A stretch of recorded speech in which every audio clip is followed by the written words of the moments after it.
When people talk about voice, they're often talking about three different types of voice: the author's voice, the character's voice, or the narrator voice.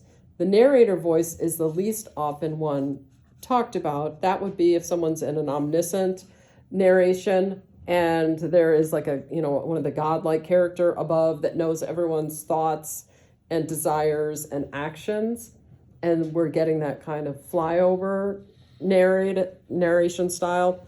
That would be the narrator's voice. And that narrator's voice might be separate from the author's voice. So that's something to think about.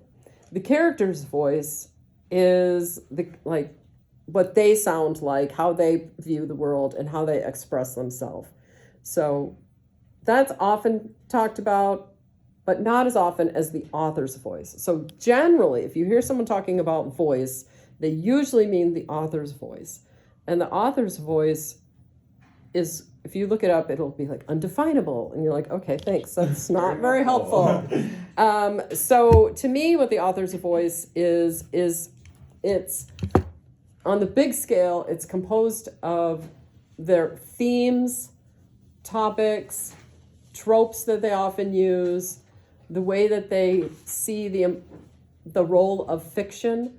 Some people lean more into fiction being like a message. Other people see it as an emotional journey. So that's kind of like what I think about as like the politics of fiction and as fiction as art. So if you think of the difference between abstract art and like representative art, photography that is like blurry and abstract, or like very focused photography, right? So that's a political choice. And I don't mean like, voting politics, but like political in that it has your values and your thoughts are all like the abstract and the concrete are all tucked together. So the difference between like representative art, where everything is very detailed, and abstract art kind of comes down to like, what do you think art is there for? Is it to recreate reality, or is it to inspire your own reality? So to me, the author's voice is connected to that in how they see fiction functioning in the realm of the art world. So that is kind of undefinable. And a lot of authors, they don't even think about it. They might think about it, but a lot of people don't think about what they think the role of fiction is. And so as a personal example, I was talking to my dad about, my books and everything. And pause, I'm not going to include that in the recording.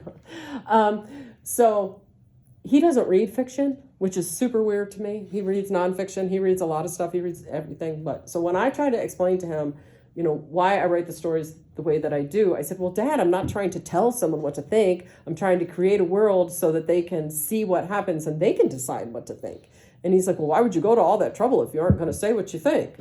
And I'm like, well, because I already know what I think. I don't need to tell anybody what I think. I want them to have the opportunity to live through what I lived in my mind, and they get to decide. And he's like, oh, I think that's, he thinks it's dumb. I'm like, okay, well, whatever. You don't read fiction, so there we go. So, so I think that is something that floats through there in author voice that never gets talked about. So these are the big things: the themes, the tropes, their perspective on what fiction is meant to do.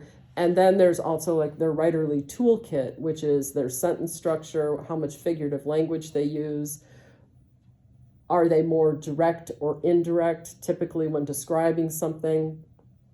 How do they place the character in the world? So we've got the big scale voice stuff. And to me, voice is the intersection between the large scale things like the common themes, tropes, their political perspective on what fiction is supposed to do, and their toolkit.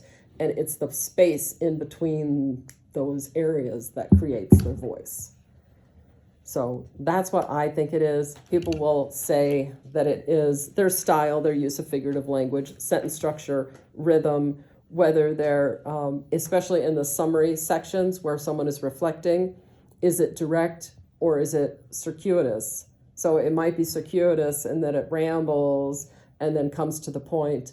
Other people might directly say what it is and then have the reflection after.